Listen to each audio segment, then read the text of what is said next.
Hey everybody, in this video I'm going to be talking about how John D. Rockefeller Jr. cost his dad $17 million gambling in the stock market. I'm also going to be talking about other stories of sons of very wealthy people who have lost money in their own investments. Hopefully you might learn some lessons about this, especially if you are someone who comes from a family of inherited wealth. It could be a valuable lesson that can help you avoid doing that and getting to the next level. So, if nothing else, this will be fun.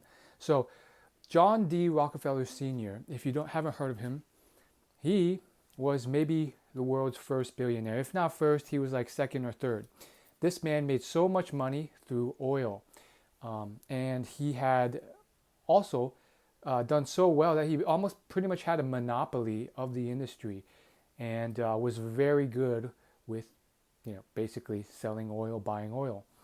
So, as you can imagine, he made a lot of money in his life around the 1900s, early 1900s, and got to a point where he retired from his work and uh, worked on other stuff.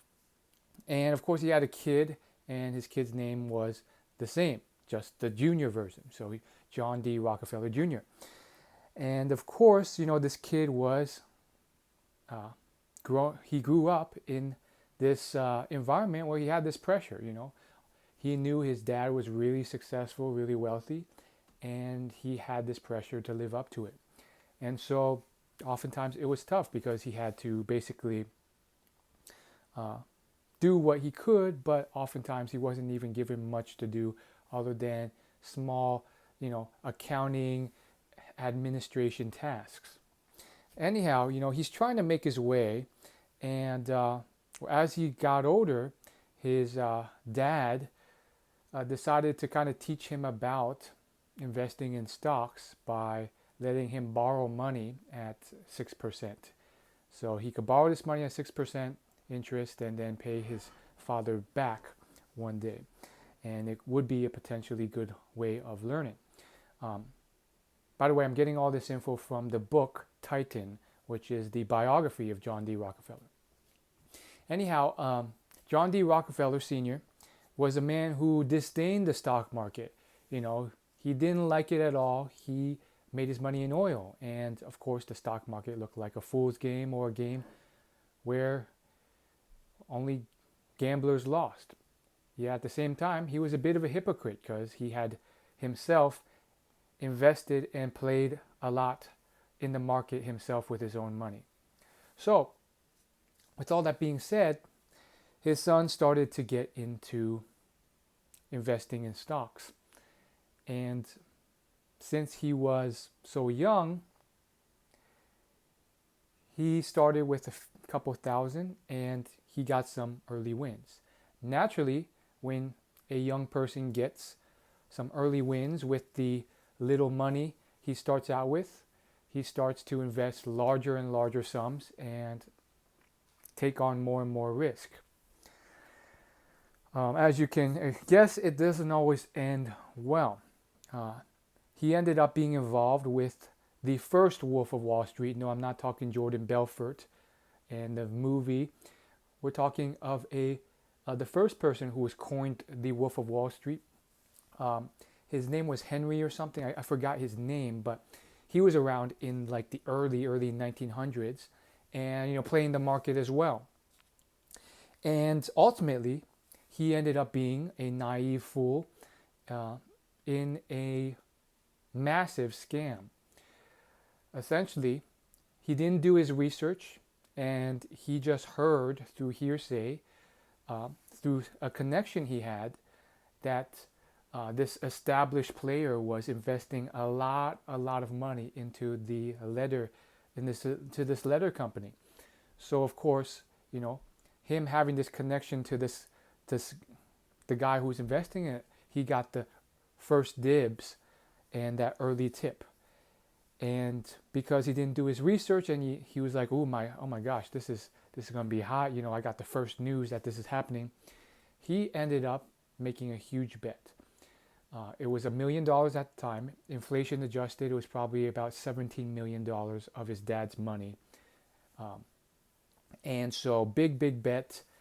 Of course, it didn't end well. Later on, he got news that he started hearing that these certain people were communicating together that shouldn't be communicating together, because it would imply that maybe some type of scam is going on. So he brought them into the room, and he instantly knew. Just by the looks on their faces, he knew. Basically, um, it from what I could tell, it was a standard pump and dump scheme, which means, they even used to do this in RuneScape, the game I used to play. But essentially, they tell everyone, okay, buy this stock, it's going to go to the moon. In reality, the first people who kind of start this movement, they're the ones who get in early, buy the stock at the cheapest.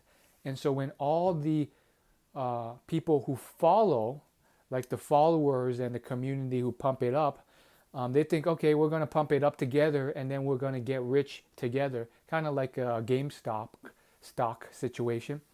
They think everyone's going to get rich, right? But the first people are the ones who buy it the cheapest and then sell it while the others are still buying. So they make the most money, and then the people who buy it, especially the people who are a little late, they get burned really bad, because they buy it, and then all that demand can't be sustained, and all of a sudden the price plummets, and they end up having to sell for less than they bought it.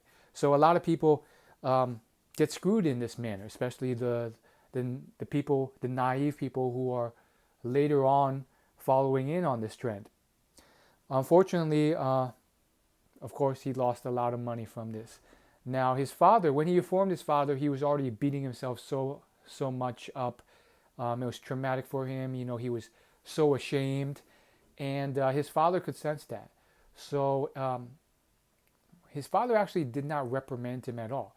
He obtained all the info, figured out everything that happened, examined all the transactions, and then thought about it and said, I'll take care of this. Now, I found that interesting. I don't know if it was good or bad parenting style. Obviously, there's a lot more context about their relationship and personalities that matter, but it was an interesting choice. Maybe he sensed, and the book seemed to imply that he sensed that this guy had beaten himself up so much already, and reprimanding him more wouldn't be productive. But huge loss. I mean, talk about a big loss. I mean, relative to his entire net worth, not really that big a loss, but at the same time, something to be considered, because you have that case where this Rockefeller figure was able to let go of his son losing $17 million for inflation adjusted, whereas you have other oil magnates who have been so stingy with their money. If anyone's seen the film All the Money in the World, it came out just a couple years ago. It was based on a real story of this other oil magnate who was super rich. I can't remember who it was. I don't think it was a Rockefeller. It wasn't it was one of those old people. And it wasn't Andrew Carnegie, but one of those folk. And basically, it's a story about how his grandson got kidnapped and held for ransom, and they cut his ear off to kind of push it forward. And this guy, even though he was worth billions, he was so stingy that he was unwilling to pay the $10 million that they demanded. And so, on face value, you might be like, man, what a cheapskate. But there's probably a lot of other context that you're missing there. The movie painted it in one way, but through my further research on Wikipedia, I think there's different elements to it. Obviously, still not a good thing to do, but he had certain reasonings. Like, if I did this to this one grandson, then they would think it's okay for all the 16 other grandchildren I have out there. And so he was trying to stand his ground in a way as a preventative measure, but also there's other things, like he was super stingy, which is how he made his millions in the first place. He was very cheap, and so it was hard for him to get rid of that. massive amount of money, um, even relative to what he had. Uh, Plus, it was I think it was a grandchild of one of his parents, one of his sons' wives, they were separated, so they weren't really like part of the family. So I don't know. Okay, so moving on to the second story, and then I'll end with the real big lesson, in my opinion, from this. So the second story comes from Peter Buffett in his book Life is What You Make It. Peter Buffett is one of the sons of Warren Buffett, who has been consistently one of the richest people in the world. He's been number one for many years, and he jumps on and off that list over the decades. And so basically, Peter, he lived a fairly humble life. He wasn't like given all this money. In fact, he and his brothers and sisters really didn't even know his dad was rich. His dad kept it very humble and simple, and they didn't know. And so at the time, Warren was worth millions, not billions. I mean, that's the process of compound interest. It takes decades and decades for that to build up like a snowball.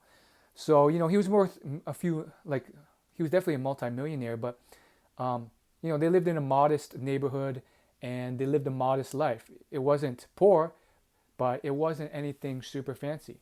So they never really knew that he was rich, which I think in hindsight was probably a good thing. They didn't end up spoiled. Anyhow, they graduate from college and then they get their own jobs. He becomes a musician. His brother's a farmer, and then I think his sister was like a school teacher. I can't remember, but the book is about his life and his experiences and what he's kind of gone through with it.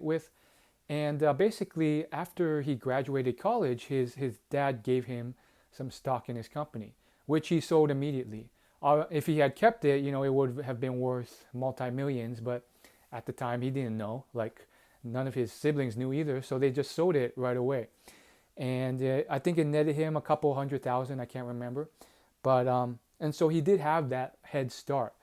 But it wasn't like this super massive thing, like millions upon millions of dollars, like a John D. Rockefeller Jr. Anyhow, as he grows into adulthood, he becomes aware of his father's position in the world and how he's this, greatest investor of all time, super wealthy.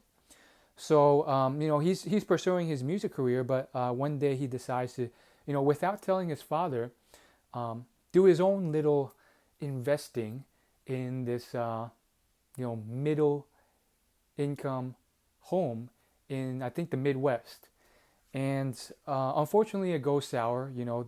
He spends way too much on this deal, and it ends up backfiring.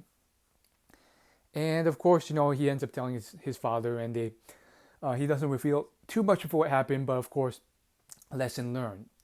I think one of the takeaways I got out of that was this whole idea that just because your father is genetically gifted at something and so forth, doesn't mean that you automatically are as well. Maybe he was trying to forge his own path and see if he can do the same, or kind of forge his own way without proving that he didn't have to rely on his father. But ultimately, there's talent, but there's also fundamentals, principles, knowledge, and lessons in a skill set. And so you can't just rely on raw talent, especially in these types of environments. You have to study, and Warren studied for decades. He learned about simple things that are key to investment. His first rule is rule number 1: don't lose money, and then rule number 2: don't forget about rule number 1. So he was basically, Peter didn't have these fundamental rules, or he forgot them, or he didn't really consult his father about investing, which meant that he didn't research and study it, and he didn't follow these rules. And of course, it led to a poor investment. Of course, he was able to recover from it. From what I heard reading other books by Buffett, although his dad was rather stingy at first, Warren's wife eventually convinced him to be more generous to his kids. He didn't want his kids to become spoiled. he wanted his kids to have enough to do anything they wanted, but not so much that they did nothing.